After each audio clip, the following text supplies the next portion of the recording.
I'm leaving you, Laura. I'm starting a new life without you."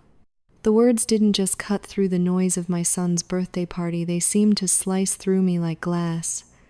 For a moment the restaurant froze. Forks clattered softly against half-empty plates. Glasses trembled in stunned hands, and 50 pairs of eyes turned from the glowing candles on Ethan's cake to me, waiting for the explosion, waiting for tears, for shouting for the blast. Breakdown of a woman humiliated in public. But I, Laura Morrison, 55 years old, wife of Rick, for nearly 3 decades, mother of the boy whose life we were meant to celebrate tonight, did not fall apart the way they expected. Inside, my chest was tight, my heart thudding like it wanted to burst through my ribs, and the sting of betrayal burned behind my eyes, threatening to drown me.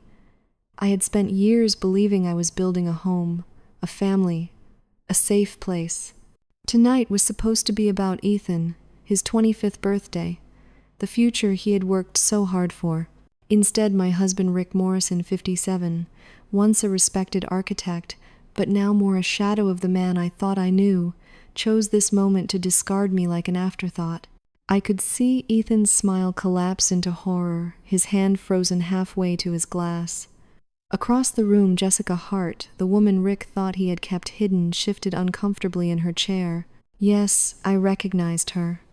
I had pretended not to for weeks now, biding my time, gathering my strength. The humiliation wasn't just mine. It spilled over onto my son, staining the milestone he should have been proud of. My first instinct was to scream, to demand, how dare he do this here in front of our friends, our family, our child. But I swallowed that storm.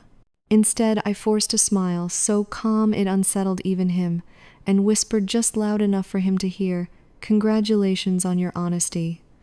Gasps rippled across the room. Rick's smug grin faltered just for a heartbeat. He had expected me to shatter. He wanted a scene, wanted to prove to everyone that I was the emotional, controlling wife who held him back. But I wasn't going to give him that satisfaction. Beneath my calm exterior, though, my thoughts were spinning a mix of grief and fury. How could he? After all those years, after all the times I held our family together, after the nights I stayed awake, worrying about bills while he chased pipe dreams. After the time I told him not to risk everything on that doomed project 15 years ago, a decision he never forgave me for. This was how he repaid me, with betrayal dressed up as liberation. And yet, as my fingers brushed the envelope inside my purse, the one I had prepared weeks ago, filled with truths sharp enough to cut through every lie he'd ever told, I felt the first flicker of control return to me. He thought he was ending my story tonight. What he didn't know was that he had just stepped into mine. So I leaned back, keeping my eyes locked on his, daring him to continue, daring him to believe for even 1 second that I was powerless. And all the while, in the silence that hung like smoke around us, I could feel every guest waiting, leaning in, wondering, would Laura Morrison break down and beg? Or would she rise? I suppose to everyone else we had looked like the perfect couple.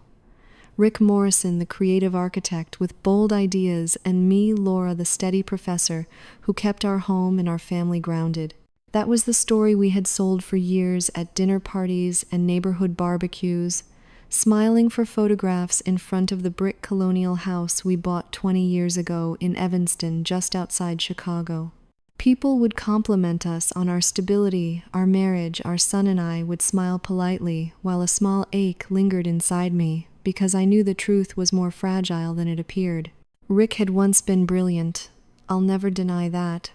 Early in our marriage, I admired his sketches, the way his eyes lit up describing buildings he dreamed of, designing his restless ambition that seemed to pull energy out of thin air. But when his projects failed, when investors walked away or clients backed out, it was me who stayed awake, grading papers, finding ways to stretch our savings, reminding him that we still had a mortgage and a son to raise. I became the ballast, the one who kept the ship upright no matter how violently he rocked it. And though I did it willingly, because I loved him, because I believed in us, it created a shadow between us, one that deepened with every dream I refused to let him gamble our lives on. I still remember the night he asked me to mortgage the house for a development scheme a colleague had pitched. Ethan was 10 years old asleep in the next room, and I looked at my husband across the kitchen table as he begged me to sign the papers. My voice trembled when I said no. I reminded him of our son, our security, the fact that too much was at stake.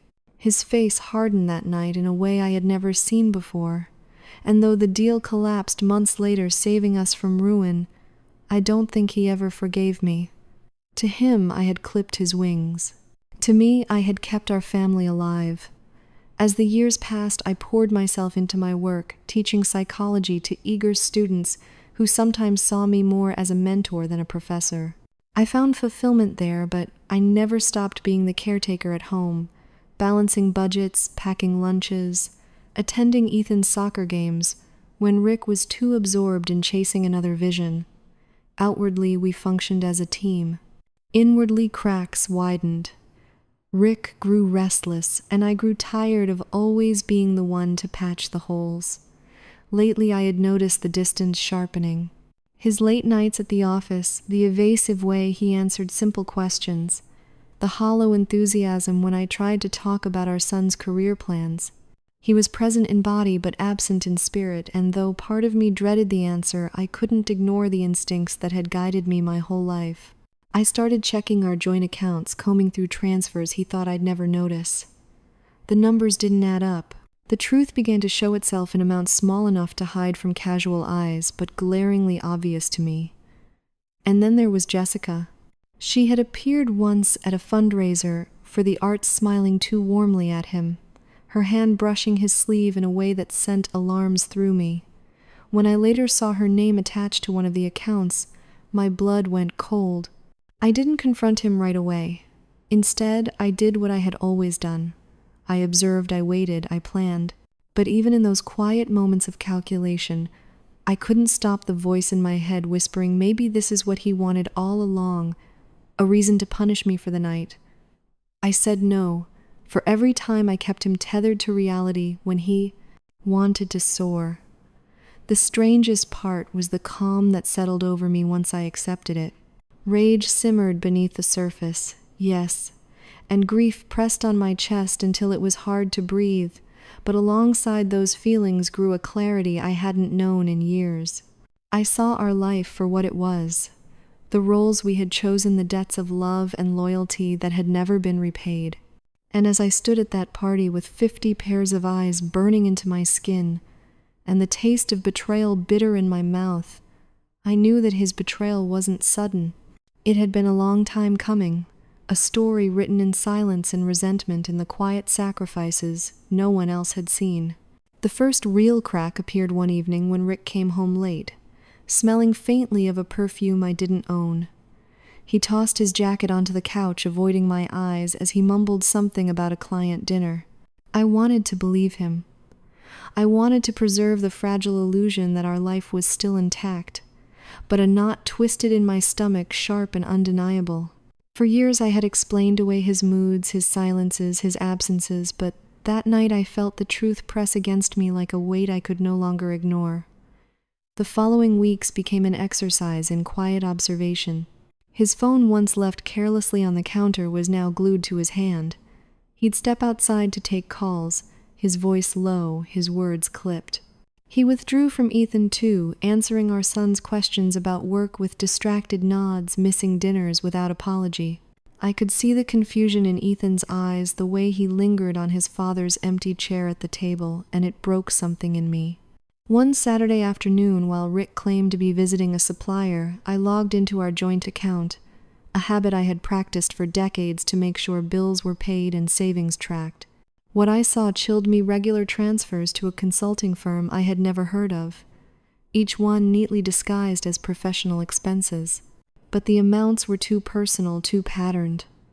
I dug deeper, cross-referencing statements, tracing wires. My hands trembled as I pieced it together. He wasn't just hiding money, he was funneling it to Jessica.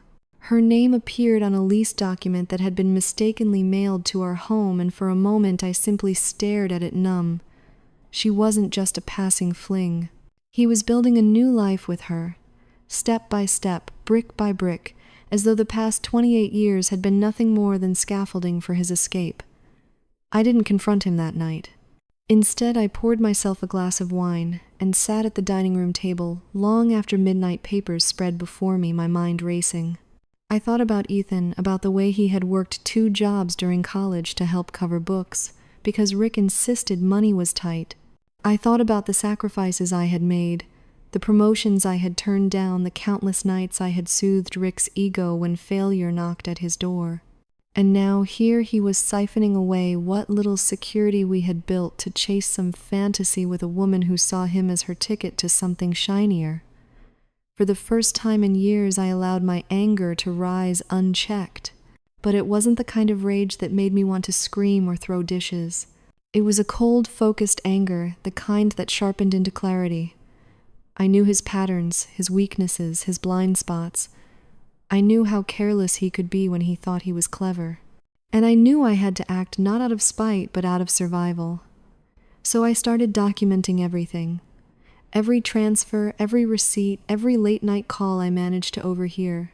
I quietly reached out to Grace, my oldest friend from grad school now, a seasoned divorce attorney.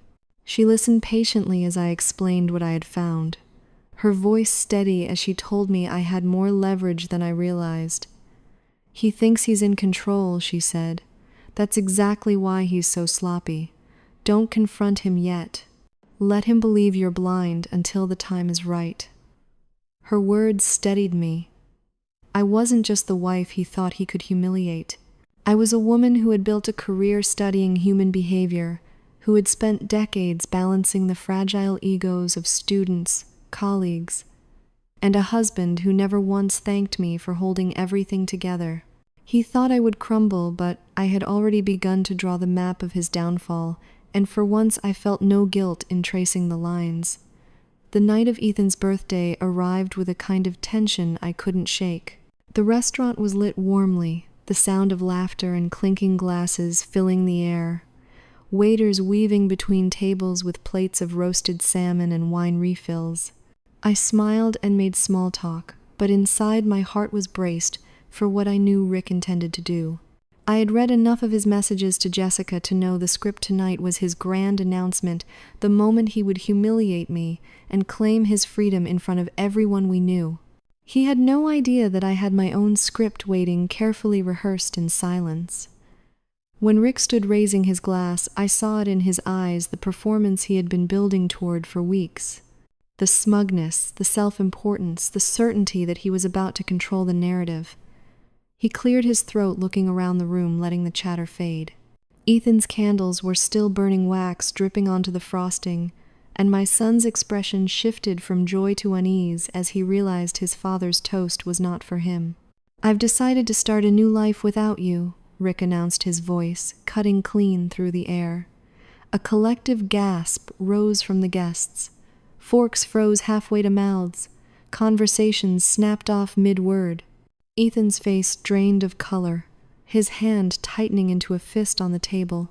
And there was Jessica, seated near the back, her posture stiff, a flicker of nerves betraying the confidence she had always tried to project.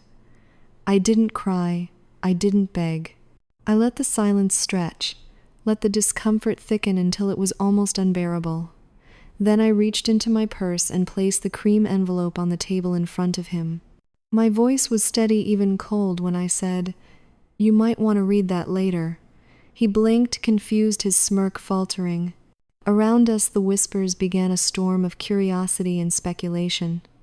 Before he could respond, another voice cut into the room, Alan Brooks, the man I had quietly invited, the one Jessica had cheated years ago in a business scam. He rose slowly from his chair near the bar, eyes fixed on her. "Funny seeing you again, Jessica," he said loudly enough for everyone to hear. She stiffened, color rushing to her cheeks. "Still conning men into thinking you're their fresh start." The room erupted in murmurs, heads whipping between Rick, Jessica, and me. Rick's face twisted with anger, confusion, flooding his features as he turned to Jessica, searching for denial. But she couldn't look at him. Ethan stood suddenly, his chair scraping against the floor. His voice shook with fury. "So this is the truth. You steal from us, humiliate Mom, and destroy my birthday just to stand here with her." His eyes glistened, and in that moment the boy I had raised into a man was confronting his father without hesitation. Rick stammered, trying to regain control. "Ethan, this doesn't involve you. Doesn't involve me," my son snapped, his voice rising, the pain cracking through. "I worked 2 jobs in college because you said we couldn't afford my books. And all this time you were shoving money at her. You lied to me. You lied to both of us." I sat still, watching as the world Rick had so carefully constructed crumbled in front of him. The mask he wore, the illusion of control, the story of the long-suffering artist chained by his wife. It was disintegrating under the weight of truth. And for the first time in years, I felt the balance shift in the room. Not pity for me, not sympathy for him, but the unmistakable recognition that Rick Morrison was no victim. He was a man undone by his own arrogance. The night after Ethan's birthday was quieter than I expected. The restaurant had emptied long ago, the whispers carried out into the cold Chicago air, but their echo still clung to me.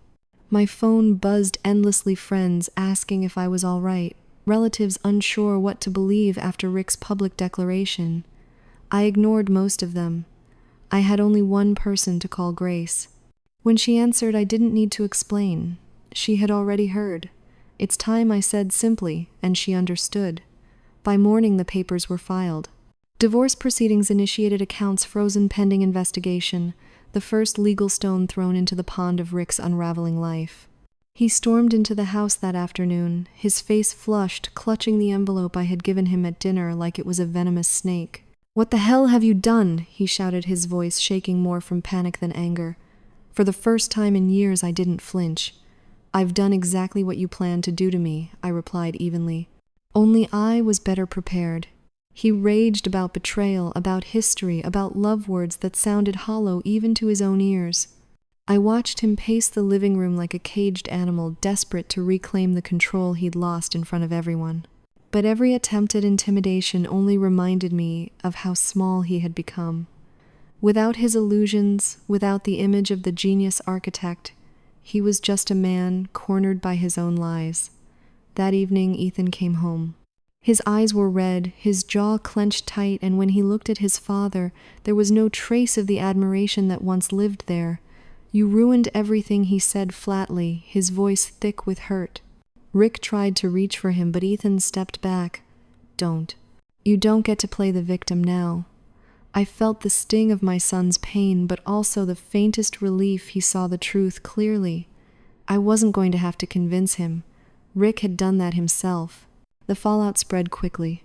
Calls from his firm went unanswered.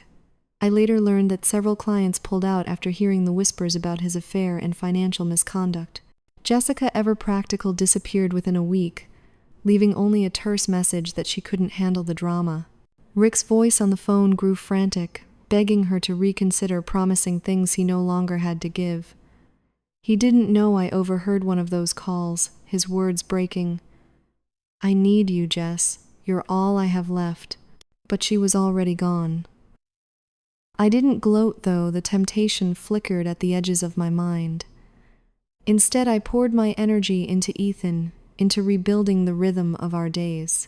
I began outlining chapters for a book Grace had encouraged me to write, one that would help women recognize the signs I had ignored for too long. One that might give someone else the courage to prepare before it was too late. And while I worked, Rick spiraled. His once carefully polished reputation crumbled. His name became a quiet warning at the country club, a whispered example of how quickly arrogance can destroy a man. At night, alone in our bed that felt suddenly larger without him, I lay awake and wondered if he finally realized what had slipped through his fingers. Not the money, not the house, but the woman who had held him up for nearly 3 decades, who had shielded him from collapse more times than he even knew. And now that she was gone, he had nothing but his own reflection, staring back at him, stripped of excuses, stripped of charm, stripped of everything that once made him believe he was untouchable. The courthouse smelled faintly of polished wood and old paper, a place where stories like mine were stripped down to signatures and clauses. I walked in with my head high, Grace at my side, the envelope of evidence tucked neatly into her briefcase. Rick was already seated at the opposite table, slouched in a suit that looked looser than usual, as though the weight he had been carrying had finally hollowed him out. His lawyer was young, nervous, clearly not prepared for the kind of case this was. Rick hadn't had the money to hire the sharks he once bragged about knowing. The judge, a woman with silver hair pulled into a severe bun, flipped through the prenuptial agreement with quick, precise hands. I remembered the day Rick insisted on it years ago, when he still believed his career would soar, and my salary as a professor was a temporary crutch. Irony had a way of coming back around. This clause here, the judge said, tapping the page, clearly states fidelity remains a condition for asset division throughout the duration of the marriage. She looked over her glasses at Rick. "Do you dispute that you were unfaithful, Mr. Morrison?" The silence was deafening. Rick shifted his mouth, opening and closing, but no words came. Everyone in that room knew the answer. The judge nodded briskly. Then the clause stands. From there, it was a slow dismantling. The transfers, the lease with Jessica's name, the emails all laid out like bricks in a wall closing in on him. His lawyer tried to argue technicalities, but the judge's sharp eyes left no room for excuses. With every word spoken, Rick seemed to shrink, the once charismatic architect reduced to a desperate man clutching at threads. When the ruling came, it was clear and final. I kept the house. I kept the majority of our retirement accounts. Ethan's future was secured.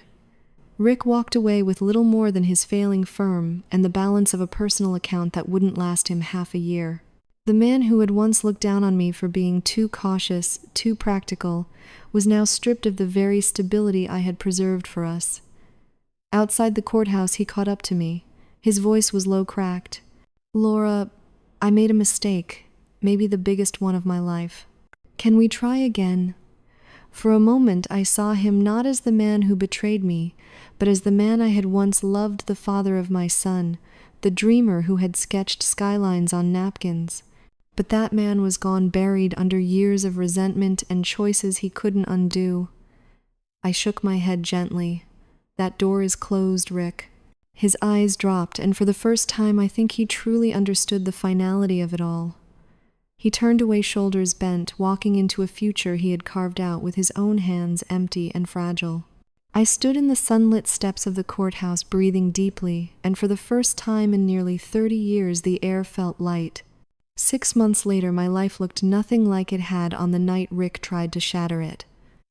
The house in Evanston was quieter, yes, but it was mine, filled with a peace I hadn't known in years. I no longer woke up bracing myself for the sound of slammed doors or excuses about late nights. Instead, I rose early, brewed coffee in my favorite mug, and sat by the sunlit kitchen window drafting chapters of the book that had become my salvation.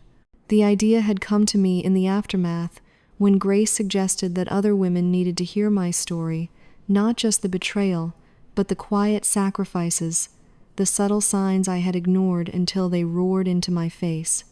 So I wrote. I wrote about marriage, about compromise, that turns into erasure, about the way love can blur into control if you're not careful. I wrote about finances too, the practical things no one wants to discuss until it's too late. And slowly, page by page, I felt myself return. Ethan visited often now, working at a tech firm downtown. He teased me gently about becoming an author at 55, but his pride shone through. "You're turning the worst thing Dad ever did into something that could help people," he said, once his voice thick with admiration. That meant more to me than any courtroom victory ever could. As for Rick, I heard fragments of his downfall through the grapevine. Jessica had vanished for good.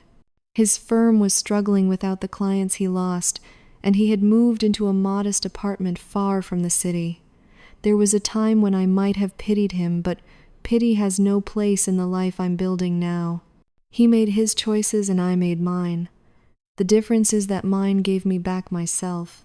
Sometimes when I stand at a podium reading excerpts of my book to a room of women nodding in recognition, I feel the last remnants of bitterness lift away. What began as a plan for survival had become a path toward reinvention. The betrayal that was meant to break me had instead opened a door I never thought I'd walk through. And with each step forward, I am reminded that I am not defined by the man who left me at a birthday party, but by the woman who refused to crumble. So when people ask if I would ever take him back, I only smile and say I already did something better. I took myself back. And now I'll ask you, if you were standing where I stood that night, humiliated and betrayed in front of everyone you loved, would you fight for revenge, or would you use it to begin again?